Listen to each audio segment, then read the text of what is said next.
Hello all you lovely spacefaring cosmonauts, as always I am Cosmic, and today we're going to be taking a preview look at a new indie 4X strategy game called Stars in Shadow. In a nutshell, the game is a 4X space strategy game with turn-based combat, and it's actually being developed by a two-man team known as Ashtar Games. So the game has just hit Steam's early access program, and it's actually in a fairly late stage of beta. Now the game is for the most part at this point feature complete. There are a couple of things missing, mostly relating to the actual races and racial specific mechanics and abilities, but other than that, for the most part in the game it's almost near completion at this point, and it's just about getting the polish, adding a few late game features, and then it's done and dusted. I have always been a big fan of 4X games, and I think that a good 4X game has a certain charm and quality to it, whereas a bad one often feels devoid of any character and usually lacks depth in one sense or another. Stars in Shadow is very reminiscent, and I would say borderline inspired by Masters of Orion 2, which is one of my favourite Masters of Orion games, and it is a great game that has a fairly large scope, and considering it was developed by two people, I have to say that I was very impressed for the most part throughout the game. So let's get right into the mechanics of the game. So when you start the game, you're asked to choose a playable faction, which comprises of humans and then 6 other alien races. Now the great thing about factions and all the races is that they are all very different. They all have different advantages and disadvantages. For example, humans are a nomadic tribe in the game, so essentially Earth has been destroyed, and now humans do not have a homeworld. So you start the game when you play as humans, you start with a fleet of ships, but you have no homeworld, which is a pretty difficult starting position to have in the game. Now later on in development, the developers have talked about adding racial specific abilities that are going to affect a number of things, including combat. These are not implemented yet in the early access version, but they are coming, and I think once they do, it just adds a little bit more depth to the overall experience. So once you've selected your various race to play, you then randomly generate a map and get going to do your normal 4X ways. Now the great thing about the game is it's very simple. It's got a really easy to use interface. Everything is done by clicking, essentially. It's just click. The tutorial is fast and easy, and there's no reason why even people who have never played a 4X game before shouldn't be able to pick up and play this in a relatively short time span. So once you've started your game, you essentially start with a couple of ships. You start with the colony ship, you start with the scout ship, and you start, if you have a homeworld, you'll start with the homeworld. Now it's essentially, the first turns, like any 4X game, are about building up your production facilities so that you can stabilize your economy, have enough income in terms of resources and money to be able to afford the things that you want, such as battle cruisers, right? So you get to work on that. You can start exploring the galaxy with your scout ship and then colonizing the worlds that you want to colonize. Usually it's best to colonize worlds that have something going for them, such as mineral rich worlds that you're able to mine for resources. And it's about that early game. It's about expanding and building, of course, various production facilities, and then on top of that you also need to research technologies. Now researching technologies, it works like pretty much every other 4X game in the genre. You select a technology to research, and then turn after turn you will get closer to that research technology. Now what's different about Stars in Shadow in terms of the technology tree section is that none of it ever gets cut off. For example, in Masters of Orion 2, if you researched a technology, then that would lead you down a certain technological path, and then certain other research technologies of that same level would be then excluded to you because you've chosen that was your choice, and you move on down the technology tree in the way that you want to move. In Stars and Shadow, that isn't there. That mechanic is not there. So essentially, you can research every single technology available in the game at some point. There's never a choice and consequence system. There's never, oh, I'm going to take down this path and choose this play style almost. And you essentially have the option to research everything, which on one hand is great. I like the sense of being able to do what I want and research whatever technology I want to research at the time.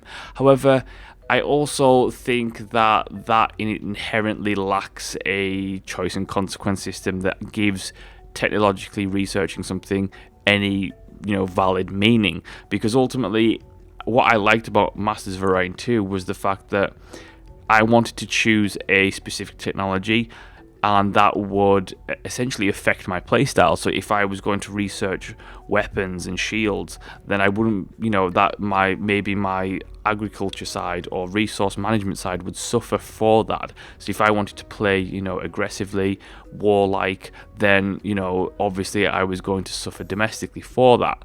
And ultimately, I think that was fairly meaningful. It was impactful. It affected the gameplay. It affected your style of gameplay. It affected your play style. And Stars and Shadow doesn't have that, for better or worse, depending on if you like that kind of mechanic. Now, once you've researched the technologies that you want to research and you've expanded enough to the point where you have plenty of production facilities, it's going to be time to start building some battleships, because of course you're going to run into pirates, you're going to run into other factions, and you're also going to want to be able to defend your colonies. Combat takes place on a 2D map that is turn-based, and it's as simple as you take your turn, the enemy takes their turn, and that is it. Now, the great thing about combat is that it looks great. It's very fast-paced. It's a lot of fun. It's really easy to use. The downside of combat is that it lacks a sense of real depth. Now, there's lots to do. Each ships have, various upgrades depending on what class of ship you have. But the problem is, it's never about tactics in this game. It's never about strategy. It is ultimately about who has either more ships or who has the best technology. And especially end game, when your fleets are going to be matched numbers wise, it does become a game of who has the best weapons and shield research, who has the better equipped ships, and that's that. That is the deciding factor. It's never about skillful play. It's never about tactical finesse. It is consistently about technological or numbers. And for me, that is a little disappointing, especially on the back of playing something like Halcyon 6 Starbase Commander, where each ship class has its own abilities. There was a lot of depth. There was combination. That is turn-based, combat done correctly, done right, done in a fun way that has something to get your teeth into, whereas Stars and Shadow does not have that. That being said, it is helped somewhat by the fact that you can edit and create new ship designs for your various classes of ship. Now, you can't just completely create a new class of ship, but you can edit. You can take the base frame of an existing class, so for example a destroyer, and then you can essentially equip it how you see fit, as long as it conforms to a couple of rules, such as you have to have the correct turret point to equip that turret. So there's light, medium, heavy turrets, and etc. And you also have to have enough power on the vessel. So if your nuclear reactor gives you 50 power, you have to use equipment within that power range. Now, I really enjoyed equipping ships with various designs, and ultimately you unlock new things for your ship as you progress in technological research. The downside is, once again, that while this does add a little bit of depth, it adds a little bit of customization. It is a lot of fun creating your own ships and then taking them into battle to see how they fare. Ultimately, it is still a game about who has the best technology, and it's never about tactical finesse. And I think that the game ultimately suffers in the combat section for that. And I think that ultimately, for me personally, I really hope that they take the time in early access to make some changes to the combat, make some additions, maybe have a different system where the ships, it isn't so heavily reliant on who has the better technology or who has the more numbers. I think it would be a lot more fun overall if there was some actual tactics involved here. Now, the last thing I wanted to touch on is, of course, diplomacy. Now, diplomacy is something that very few 4X games get right, and it is problematic throughout the genre because ultimately very few developers actually put in enough time with their AI to have it feel real. And you know, Stars and Shadow isn't particularly groundbreaking in that regard. It doesn't do anything differently than any of the games before it. I think that ultimately it's just going to be pretty much more of the same in terms of the diplomacy system here. The developers have promised that they are going to spice it up a little bit by trying to give each race its own specific personality according to its lore, and of course that they're going to try and put a lot of text in the game to make sure that the conversations feel authentic and feel unique each time. But ultimately it is going to be, you know, very much more of the same in that regard. For me, one of the greatest assets of the game and ultimately one of the biggest selling points is the game's art style. I think that the stylized art style that the game has went for covers up for the fact that, one, it's made by two people, because ultimately the game would suffer if you had an art style that was going to try and use high-end graphics and, you know, multiple polygons, etc, etc. That would show. And ultimately this art style is fantastic. I have to say that I fell in love with the art style instantly.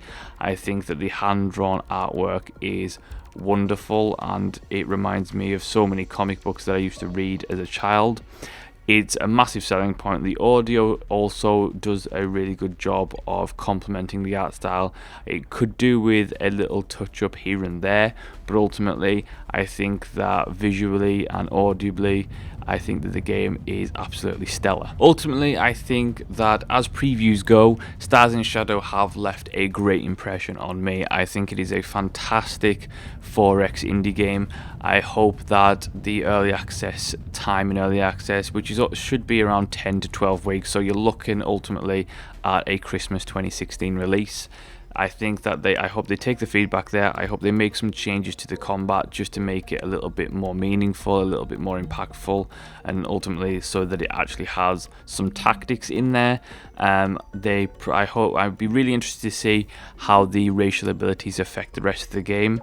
And hopefully it is a case of just polishing a few things up, implementing a few things, and then shipping it out for full release, because ultimately in the state that it's in now, in this late stage of beta, I think it is a fantastic game that hopefully will do really well. So that is my preview look at Stars in Shadow. Thank you so much for watching and listening. Do like, subscribe, and leave a comment. Let me know what your thoughts are. And as always, I will see you next time.